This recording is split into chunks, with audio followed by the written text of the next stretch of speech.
الحكاية بدأت في مدينة القاهرة عاصمة مصر سنة 1460 ميلادي، في واحد من أيام شهر رمضان، أيام سلطان مصر سيف الدين خشقدم. خشقدم كان من مواليد القاهرة سنة 1404.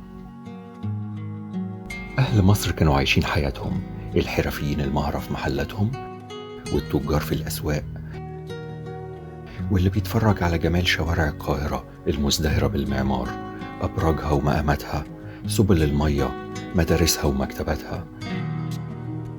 الناس واقفين في الشبابيك المتزخرفة والفرندات بيستمتعوا بإبداع التراث المصري في العصور الوسطى. الأطفال بيلعبوا في الشوارع مع الزينة، وربات البيوت بيجهزوا الأكلات اللذيذة عشان الفطار. الكل مستني وقت غروب الشمس عشان تبدأ الاحتفالات، ويفرشوا ترابيزات الأكل الشهي والأطباق المنقوشة، وتبدأ الأغاني والسهرات الجميلة ورواية الحكايات. الهوا كان منعش، والشمس بدأت تختفي ورا السحاب، والناس في بيوتها مستنية.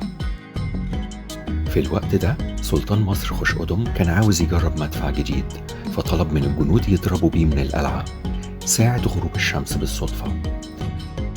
الصوت الهادر دوى بين جدران القاهرة العظيمة، بيوتها المتزينة بالفخار والنحاسيات وقصورها المجيدة، مع جلجلة أذان المغربية، وصوت المدفع ورنين الصدى بتاعه اختلط بالتواشيح اللطيفة والتراتيل الروحية الجميلة، وصوت المراكب الشراعية في نهر النيل. ساعتها الناس في المشربيات والبلكونات خرجوا عشان يبصوا على مصدر الصوت العجيب، وافتكروا إنها إشارة عشان تعلن ميعاد الفطار.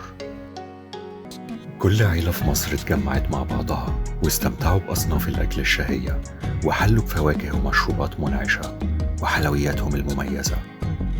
عزفوا ميوزك وأزأزوا يميش ولب وفستق ومكسرات، وقعدوا يحكوا حكايات عن موضوع المدفع اللي ضرب ساعة المغربية، والفكرة عجبتهم. بعد الفطار أخدوا الفوانيس الملونة ومشيوا في شوارع المحروسة اللي مليانة عطر الشجر الأصيل وعبير التاريخ القديم.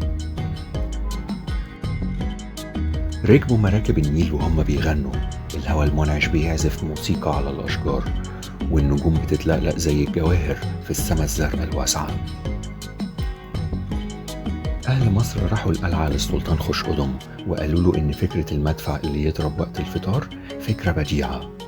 السلطان لما لقى أهل مصر مبسوطين هو كمان عجبته الفكرة قوي، وطلب من الجنود إن المدفع كل يوم يضرب في رمضان وقت المغرب ووقت السحور. ومن هنا بقت عادة مصرية لحد النهاردة، ومن بعدها اتنقلت الفكرة لكل بلاد العالم.